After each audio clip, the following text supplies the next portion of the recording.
Per evitare il ripetersi di intimidazioni, l'ultima ai danni del cantiere di una ditta impegnata nei lavori di ammodernamento dell'autostrada Salerno-Reggio a Scilla nei cantieri del tratto Regino della Tre, partirà da oggi la vigilanza fissa dell'Esercito. Il presidente dell'ANAS, Pietro Ciucci, ha incontrato il capo di Stato Maggiore dell'Esercito, Giuseppe Valotto, col quale ha parlato dell'impiego dei 60 militari del 5° Reggimento Fanteria Aosta.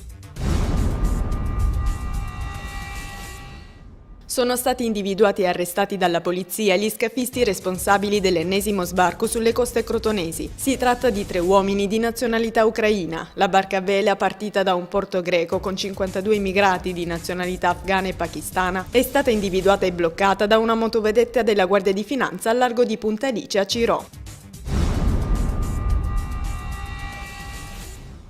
L'assessore regionale alle politiche sociali Francesco Antonio Stillitani ha illustrato stamattina i contenuti del protocollo d'intesa sul progetto Punto Informativo Mobile Fiscale e Sociale a favore di soggetti svantaggiati. L'intesa è stata firmata dal dirigente generale del Dipartimento numero 10 Bruno Calvetta e dal direttore regionale dell'Agenzia delle Entrate Antonino Di Geronimo. Il punto intende fornire un'assistenza mirata nei confronti anche dei cittadini residenti nelle zone più disagiate della Calabria. Vede oggi il ritorno in pullman sulla Salerno-Reggio Calabria il viaggio intrapreso ieri in treno dal ministro dell'Economia Giulio Tremonti, accompagnato da 2 leader sindacali, Raffaele Bonanni della CISL e Luigi Angeletti della UIL. Partiti dalla stazione di Napoli alle 14 di ieri, sono arrivati a quella di Reggio alle 18:52. Lo scopo dell'iniziativa: valutare le condizioni del viaggio in ferrovia nel tratto e lo stato dei lavori sull'autostrada 3. L'Italia oggi celebra il Giorno del Ricordo. Il 10 febbraio di ogni anno vengono ricordate le vittime delle foibe nella Seconda Guerra Mondiale. Tale giorno, come si legge nel testo della legge, ha il fine di conservare e rinnovare la memoria della tragedia degli italiani e di tutte le vittime delle foibe. Iniziative anche in Calabria, nelle piazze e nelle scuole.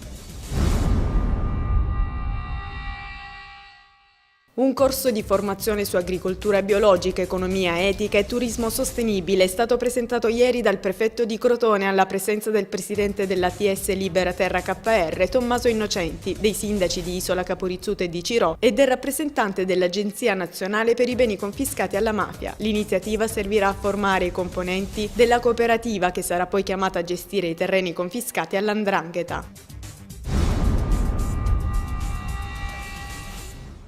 Sergio Chiamparino, presidente dell'ANCI, ieri a Cosenza ha presentato il suo ultimo libro dal titolo Sfida. Ad intervistare il primo cittadino di Torino, Piero Sansonetti. Tanti i temi affrontati nel corso della serata, dal federalismo comunale recentemente approvato dal governo alla sanità. Il vero rischio per il Sud riguardo al federalismo fiscale, ha dichiarato, è che venga fatto con una logica da spezzatino. Chi ha di meno continuerà ad avere di meno.